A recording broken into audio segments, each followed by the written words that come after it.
Doctor صاحب یہ فرمائیے گا کہ جب گوشت کی تقسیم کی بات ہو رہی ہے تو آپ کیا سمجھتے ہیں کہ یہ بات ضروری ہے گوشت تقسیم کرتے وقت کہ زیادہ سے زیادہ لوگوں کو دیا جائے، یا بے شک کم لوگوں میں آپ گوشت تقسیم کریں لیکن اتنا مناسب ہو کہ وہ پیٹ بھر کے کھانا کھا سکیں؟ اس فیملی کو کام میں آ جائے۔ ہم نے دیکھا ہے کہ جو مختلف ادارے گوشت کی تقسیم کا کام کرتے ہیں وہ عمومی طور پہ 2 کلو سے لے کے 3 کلو کی پوٹلی بنواتے ہیں کہ 2 کلو سے لے کے 3 کلو کی پولٹری تیار کی جائے اور پھر اسے تقسیم کے عمل میں سے گزارا جائے، تو اس طریقے سے گوشت کی تقسیم کا عمل ہوتا ہے۔ تو میں یہ سمجھتا ہوں کہ اتنا ضرور دیں کہ ایک وقت کا کھانا جو ہے وہ آسانی کے ساتھ بن سکے جس کو بھی دینا چاہتے ہیں۔ اچھا ڈاکٹر صاحب یہ فرمائیے گا کہ قربانی کے جانور جو ہیں ان کی کھالوں کا بہترین مصرف کیا ہے؟ دیکھیے، کھالوں کا بہترین مصرف ان کا صدقہ کرنا اور خیرات کرنا ہے، غریب غربا فقراء میں تقسیم کرنا ہے۔ ہم آج کے زمانے میں دیکھتے ہیں کہ غریب جو ہے وہ جب اس کو کھال دیں تو اس کے لیے کھال بیچنا مشکل ہو جاتا ہے۔ آپ کھال دینی اداروں کو دے سکتے ہیں، آپ کھال فلاحی اداروں کو دے سکتے ہیں، لیکن کھال دینے کے لیے آپ اس بات کا تیقن کریں، یقین کریں کہ کھال آپ جس کو دے رہے ہیں وہ واقعتاً جس کام کے لیے آپ سے لے رہا ہے وہ اس کام کو کرے گا۔ اور ہم یہ جو کھال کی کلیکشن ہے، اب آپ دیکھیے اس کھال کی کلیکشن کے لیے آپ عموماً 20% کلیکشن کے حوالے سے ایڈورٹیزمنٹ ایجنسیاں انوالو نظر آتی ہیں۔ ایون جب زکوٰۃ کی کلیکشن ہو رہی ہوتی ہے تو ایڈورٹیزمنٹ ایجنسیاں انوالو ہوتی ہیں، وہ کہتی ہیں کہ جو زکوٰۃ کی کلیکشن ہوگی وہ 20% ہمیں دیں گے، ہم آپ کی زکوٰۃ کی کلیکشن کی ایڈورٹیزمنٹ کرتے ہیں۔ تو اب آپ یہ دیکھیے کہ اس طریقے سے بھی ایک اچھا خاصا حصہ ان رقوم کا ایڈورٹیزمنٹ ایجنسیوں کو چلا جاتا ہے۔ اگرچہ اس کا فائدہ ہے، ظاہر بات ہے لوگوں کو پتہ چلے گا تو وہ چیزیں آئیں گی، لیکن لوگوں کو اس کھال کے ذریعے اپنی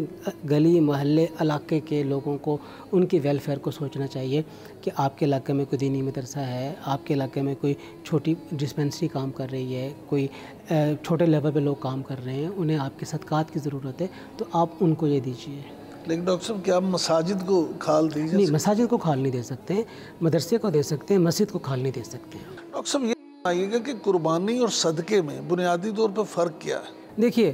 قربانی واجب ہے، صدقہ واجب نہیں ہے۔ قربانی کا تعین ہے کہ کم سے کم یہ ہوگی، صدقے کا تعین نہیں ہے۔ آپ 5 روپے بھی صدقہ دے سکتے ہیں۔ صدقہ بلا کو ٹالتا ہے، آنے والی تکلیف اور مصیبت کو ٹالتا ہے، جبکہ قربانی کا وجوب نصاب کے ساتھ متعین ہے کہ جس کے پاس اتنا نصاب ہوگا وہ قربانی دے گا اور جس کے پاس نہیں ہوگا وہ قربانی نہیں دے گا۔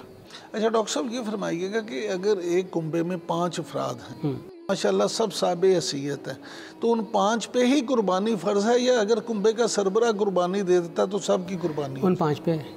بالکل۔ اب میرے گھر میں میری بیٹی ہے، صاحب نصاب ہے، میں صاحب نصاب ہوں، مسز صاحب نصاب ہے، بیٹا صاحب نصاب ہے، بہو صاحب نصاب ہے، 5 قربانیاں ہمارے گھر میں ہیں، اور چھوٹا بیٹا ہے، اس کے بعد کنبہ ختم، بالکل ٹھیک، تو وہ ہمارے گھر میں خود 5 قربانیاں ہیں۔ تو یہ جو قربانیاں ہیں یہ صاحب استطاعت اور نصاب ہونے کی حیثیت سے ہر فرد پہ الگ الگ ہے، نہ کہ یہ ایک خاندان کا بڑا قربانی دے دے گا اور سب کو کفایت کر جائے گا، ایسا نہیں ہوگا۔ نہیں، لیکن ڈاکٹر صاحب میرے گھر میں بھی الحمدللہ 5 لوگ ہیں، لیکن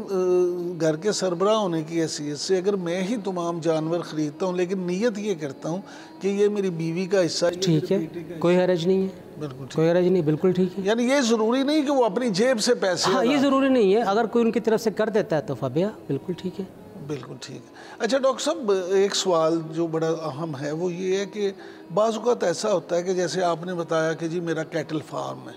ہمارا کوئی ایسا دوست ہوتا ہے ہمارا جس کا اس طرح سے کیٹل فارم ہے یا وہ ذمہ دار ہے اور وہ آپ کو تحفتاً کوئی ایسا جانور بھجوا دیتا ہے، تو میرے نزدیک ایسے ہے کہ قربانی تو اسی جانور کی ہوتی ہے جس کو آپ پیسے دے کے خرید دیں۔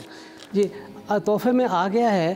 اور تحفے میں آنے کے بعد شے کی ملکیت بدل جاتی ہے۔ حدیث مبارکہ ہے کہ جو تحفہ ہے نا یہ شے کی ملکیت کو تبدیل کر دیتا ہے۔ اب وہ آپ کے پاس آ گئی ہے، آپ چاہیں تو اسے آگے تحفے میں دے دیں، آپ بھی تو دے سکتے ہیں تحفے میں نا، چاہیں تو آپ خود اپنے استعمال میں لے کے آ جائیں، اگر آپ اپنے استعمال میں لے کر آ جائیں گے تو آپ کی طرف سے قربانی ادا ہو جائے گی۔ ڈاکٹر صاحب یہ فرمائیے گا کہ کیا قربانی جو ہے وہ عید الاضحیٰ کی نماز سے پہلے ہو سکتی ہے؟ بڑا اہم سوال ہے یہ۔ پھر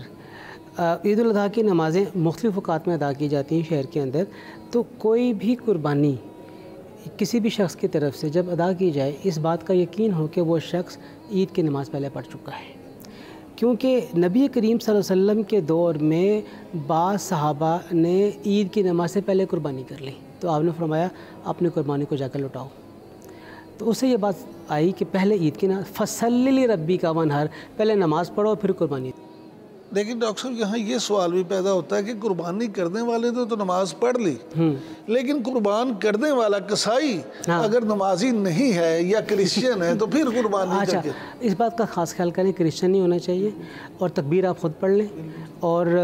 بے شک حلوہ اتار دیں، حرج کوئی نہیں ہے، تکبیر آپ کو خود پڑھنی چاہیے، اور اگر وہ نمازی نہیں بھی ہے تو ٹھیک ہے، لیکن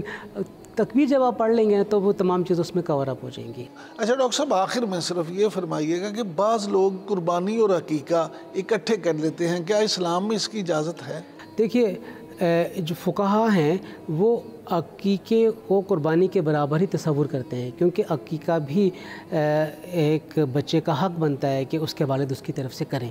اگر عقیقہ ہو رہا ہے اور قربانی بھی ہو رہی ہے تو بڑے جانور کے اندر اس بچے کے اعتبار سے اگر وہ بچہ لڑکا ہے تو 2 حصے، اور اگر لڑکی ہے تو 1 حصہ وہ اس قربانی کے جانور میں شامل کر سکتے ہیں، ہو جائے گا۔ لیکن ڈاکٹر صاحب کچھ لوگ تو کہتے ہیں کہ عقیقہ اگر آپ 7 دن میں یا 11 دن میں کر لیں تو عقیقہ ہے، ادروائز وہ صدقہ ہے۔ بالکل صحیح ہے، بجا ہے، بات اصل میں ایسی ہی ہے